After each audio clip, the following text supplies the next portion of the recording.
Hey les gars, wake up, on joue à soir. Hey, let's go, come on. Ok, j'allume la lumière. Hein, quoi? Attends, on joue à soir? Martin, on joue à soir? Hein? Oh, je savais pas, moi. Hein, on joue à soir? Oh, ouais. Bonsoir tout le monde. Comment allez-vous? Les Canadiens qui s'inclinent par la marque de 5-2 face aux sénateurs d'Ottawa en ce vendredi 11 avril 2025. Un match qui avait une grande importance au classement alors que le Canadien, euh, avant le match, était 3 points en arrière des Sens. Mais là, on se trouve avec 5 points de retard sur les Sénateurs d'Ottawa suivant la défaite. Dans le fond, le Canadien est pas mal assuré de finir 8e dans l'Est. C'est pas si grave que ça. Mais c'était un match où on a vraiment mal paru. Ça commence dès le départ. Shane Pito qui marque à peu près à 30 secondes au départ du match. Une bataille perdue dans le coin par les défenseurs du Canadien. Après ça, une passe dans l'enclave. Personne qui couvre le joueur des Sénateurs. C'est 1-0. Ensuite, un peu plus tard, les Sénateurs qui, encore une fois, vont doubler leur avance. Un lancer qui est bloqué par Montembeau. Un retour donné. Et Dylan Cousins qui trouve le fond du filet. Encore une fois, on l'oublie dans l'enclave. Le reste de la première période, rien ne fonctionnait. Deuxième période, les Sénateurs qui ont marqué dès le départ, je pense à 1 minute au début de la période, c'était, je crois, je pense que c'était Ridley Gregg. Là, je me souviens plus c'est exactement c'était qui, mais c'était 3-0. Et là, ensuite, les Canadiens qui ont marqué, c'est Christian Dvorak, c'est une belle passe. Alors, ça a fait 3-1. Et là, ensuite, un but de Drake Batterson en fin de deuxième période qui fait 4-1. Une déviation, un but chanceux que ça a touché 2 joueurs du Canadien avant de pénétrer au fond du filet. Et là, Nick Suzuki est répliqué pour faire 4-2. Mais par la suite, le Canadien, ils ont montré un peu plus d'engagement en troisième période, mais c'était pas assez. On savait qu'il n'allait pas revenir. Il avait juste pas. Il l'avait pas à soi. C'était évident. Et un bizarre filet désert de Shane Pinto. Alors, une défaite qui fait mal, mais c'est pas si grave. Le Canadien est quand même bien positionné dans la course aux séries. Les Red Wings qui ont battu le Lightning de Tampa Bay par la marque de 4-3 en prolongation ce soir. Alors, ils se rapprochent, mais en même temps, les chances que les Red Wings ou une autre équipe dépassent le Canadien au classement sont extrêmement minces. Alors, on peut garder de l'espoir, mais c'est vraiment une performance, on va se le dire, gênante. J'espère que ça va être mieux demain contre Toronto. Disons que si on commence de même contre Toronto, on va être dans le trouble. Ça va probablement, à la place d'être 2-0 après 20 minutes, ça risque d'être peut-être même 4-0. Mais c'est un peu inquiétant aussi parce que ça fait au moins 3 ou 4 matchs où le Canadien vraiment sort flat en partant. On n'a pas de jambes. Puis oui, on monte du caractère vers la fin. On essaie de faire des remontées, mais ça ne marchera pas tout le temps. Surtout contre une équipe comme les Sénateurs qui est prête pour les séries. Ils m'ont vraiment impressionné ce soir. C'est plus la même équipe d'il y a un an. Dans les années passées, c'était une équipe qui voulait seulement gagner des matchs à haut pointage. Ils se foutaient un peu de la défensive. Mais cette année, c'est complètement le contraire. Puis ça aide aussi à avoir un gardien de premier plan en Dylan Solmark. Alors, je suis vraiment impressionné. Je pense que les Sénateurs vont être dangereux en série. Ils risquent probablement d'affronter les Maple Leafs maintenant, comme le Canadien a perdu. Le Canadien est quasiment assuré d'affronter les Capitals maintenant. Alors, on va passer à la prochaine étape. Toronto demain. T'sais, on peut pas rester négatif, là. On a quand même gagné 6 games de suite. Il faut juste tourner la page, passer à la prochaine game. Je suis un peu inquiet aussi, par contre, du fait que on manque de jambes. Puis je pense que, tu sais, on a vu ça avant les 4 nations. Canadiens, je pense qu'ils ont gagné 8, ils ont gagné une game sur 9 avant la pause. Tu sais, c'était un peu de même. On n'avait pas de jambes, on commençait mal les débuts de match. Euh, Manque d'exécution, autant sur le power play, à 5 contre 5. Tu sais, la transition, c'était atroce. Puis encore une fois, récemment, c'est ça. Tu sais, je pense que l'équipe est vraiment arrivée là. OK, c'est le temps que la saison finisse, puis on passe à d'autres choses, là, parce que c'est évident, l'équipe, il n'y a pas beaucoup. Le jus, là, il sort pas. Là, tu sais, il reste. Ils ont vraiment pesé sur le jus.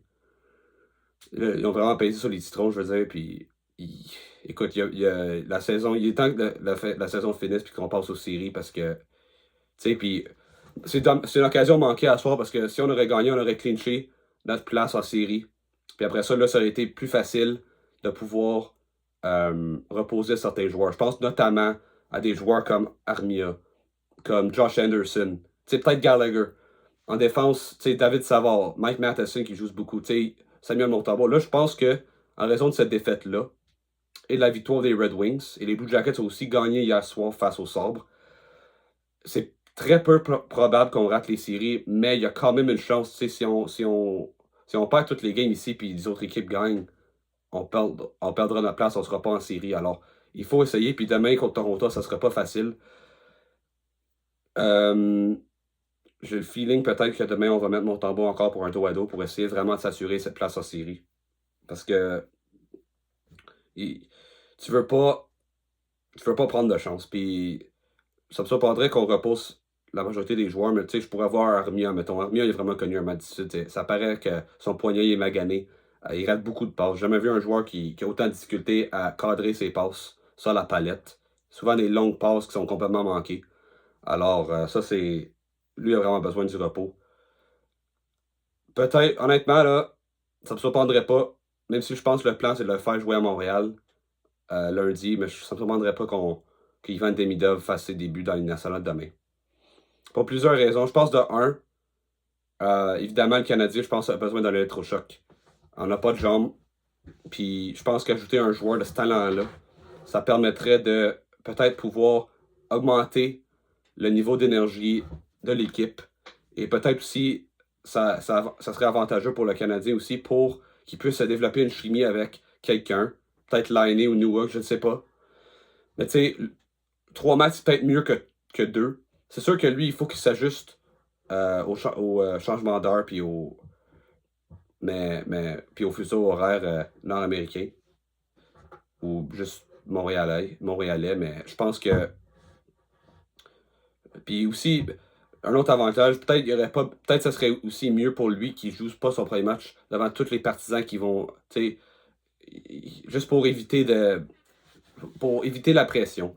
Je pense que ça pourrait être intéressant pour le Canadien. Ils ont fait ça avec Lennon l'année passée. Il n'a pas fait ses débuts à Montréal, il a fait ses débuts à Détroit. Alors, je comprends qu'il y aura beaucoup de partisans des Canadiens à Toronto, mais ça serait pas une si mauvaise idée. Surtout que, comme j'ai dit, le Canadien, euh, c'est un dos à dos avec le voyagement. C'est pas très loin, mais en même temps, c'est quand même du voyagement. Ils restent pas chez eux, alors je pense que ça me surprendrait pas que Demidov joue demain. Je dis rien. Je prends pas les décisions, évidemment, alors j'ai aucune idée. Mais je serais pas si surpris que ça. Puis je pense honnêtement, je considérais à faire ça parce que s'ils jouent demain, puis je pense qu'ils vont. Il y a de bonnes chances qu'ils jouent encore de même comme ça demain, puis je pense si c'est le cas, ils vont probablement perdre facilement. Alors, donner une dose d'énergie, je pense que c'est la meilleure affaire qu'on peut faire. Puis évidemment, la semaine prochaine, ça va être électrisant. Voir Demidov jouer ses premiers matchs à Montréal. Alors, on verra. Est-ce que ça va arriver? Je peux pas garantir. Puis probablement, c'est moins probable, mais je pense que ça devient un aspect à considérer, considérant qu'est-ce qui se passe cette semaine. Pas juste à soir, mais contre Détroit en première période, on s'est sorti complètement flat. Nashville, même affaire. Même Philadelphie, c'était pas notre meilleure première période. Même contre Boston, c'était vraiment à partir de la deuxième période, on a pris contrôle de ce match-là. Alors, ça fait au moins 5 matchs maintenant là, qu'on commence très flat. Alors, il y a quelque chose qui doit changer. Comme je l'ai dit, je pense que c'est le temps de donner du repos. C'est pour ça qu'à soir, c'était une occasion manquée. Mais à un certain moment donné, les sénateurs, eux autres aussi, ils voulaient gagner. Ça a apparu, c'était eux autres qui voulaient la victoire plus que le Canadien. Il faut leur donner crédit. Ils ont mis beaucoup de pression, puis tu sais, Canadiens, leurs meilleurs joueurs n'ont pas été les meilleurs à soir. Tu sais, Suzuki a connu un match difficile, même s'il a scoré. Slavkovski, je l'ai trouvé atroce à soir. Pour moi, il est responsable pour au moins 2 buts.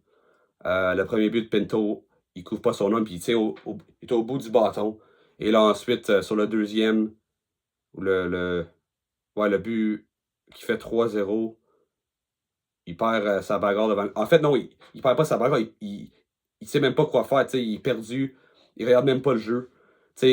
Puis il joue mal avec son corps. Ses touches sont pas très très bonnes récemment. Moi, personnellement, puis ils ont fait ça avec lui juste avant la pause des 4 nations, ils l'ont benché. Moi, personnellement, Slavkovski, je pense qu'il a besoin d'un wake-up call parce que depuis 5-6 games, là, c'est très difficile pour lui. Puis, je pense qu'il ralentit Caulfield et Suzuki récemment. Puis peut-être avoir Demidov, ça va le challenger un peu plus aussi parce que Demidov, il a le talent pour jouer sur le premier trio. Alors, il est mieux de se réveiller. Au moins, Demidov pourrait même prendre sa place en powerplay. Puis là, ben, Slavkovski va se retrouver sur la deuxième vague. Je pense pas, dès le départ, je pense que Demidov, ils vont le mettre sur la deuxième vague comme ils ont fait avec Hudson pour créer deux vagues qui peuvent être dangereuses. Parce que actuellement, c'est juste la première vague qui est dangereuse. Puis récemment, ça va moins bien. Je pense qu'ils ont même pas marqué encore au mois d'avril. Ils n'ont pas eu beaucoup d'opportunités. C'est à peine 2 avantages numériques par match. Alors, c'est sûr que c'est difficile de bâtir la chimie. Ou rebâtir la chimie, je veux dire. Ça va moins bien. Mais, tu sais, même Laine, Slavkovski, je trouve que c'est deux joueurs qui ralentissent l'exécution du powerplay. Puis je pense personnellement, ajouter un joueur comme Demidov, ça pourrait accélérer les choses. Ça me surprendrait qu'il enlèverait Laine, mais je pense que personnellement, Caulfield serait capable. Tu sais, si Laine n'était pas là, combien de buts Caulfield a? Moi, je pense minimum 45 buts. Puis on parlerait de lui en disant il pourrait même, s'il connaît une grosse game, il pourrait se rapprocher du 50. Alors, tu sais, parce que c'est pas normal, tu sais, la plupart, tous les meilleurs marqueurs de la Ligue nationale, ils ont tous marqué beaucoup de buts en powerplay. La plupart de ces joueurs-là, c'est le tireur principal du jeu de puissance. Mais Caulfield, ce n'est pas, c'est Laine le tireur principal. Alors, tu sais, il est un peu désavantagé. Mais it is what it is, comme on dit. Tu sais, c'est pas si grave que ça. Pour le moment, ça ne semble pas nuire à l'équipe, pour autant. Mais, tu sais, ça nuit certainement à la production de Caulfield. Et là, je viens de voir une notification. Ça a l'air que Dobej sera dans le filet demain à Toronto et Demidov ne jouera pas, selon TVA Sport. Alors, bon, c'est pas si grave que ça. Puis je comprends pourquoi le Canadien veut le faire jouer devant ses partisans. Tu sais, c'est vraiment compréhensible. Mais je trouve que le Canadien. Je pense que les Canadiens probablement vont faire quelques changements. Probablement mettre Jack à la place de Savard. Probablement peut-être insérer Joshua Roy. Peut-être reposer Armia, comme j'ai dit. Mais ouais, ils sont mieux de rebondir demain. Parce que c'était pas beau à voir à soir. Là. Tu sais, comme je dis, le premier trio était atroce à soir. Pour moi, Hudson et Gouli ont eu beaucoup de misère. Pour moi, c'était peut-être le pire match que j'ai vu de Gouli depuis qu'il est dans la Ligue nationale. Tu sais, Gouli, d'habitude, là, c'est. Tu sais, il gagne ses batailles. Ses passes sont sur la palette, mais en soi, c'était vraiment tough. C'était vraiment un mauvais match sur sa part. Puis Hudson, lui aussi, il a eu de la misère. Tu sais, sur les sénateurs, ils ont mis beaucoup de pression sur lui. Pas juste sur lui, sur tous les défenseurs. Matheson, Carrier, tu sais, les sénateurs, il faut vraiment donner du crédit aux Sens parce qu'ils ont vraiment fait une bonne job à soir pour contrer les meilleurs éléments du Canadien. Ça sera au Canadien de rebondir. Puis on va espérer bâtir quelque chose pour rentrer en série sur une belle voie. Alors, c'est tout pour moi ce soir. Laissez-moi dans les commentaires ce que vous pensez de ce match. N'oubliez pas de liker et de vous abonner à ma chaîne YouTube. N'oubliez pas non plus aussi d'aller checker mes anciennes vidéos que j'ai faites. Et on se voit la prochaine. Go Habs, go!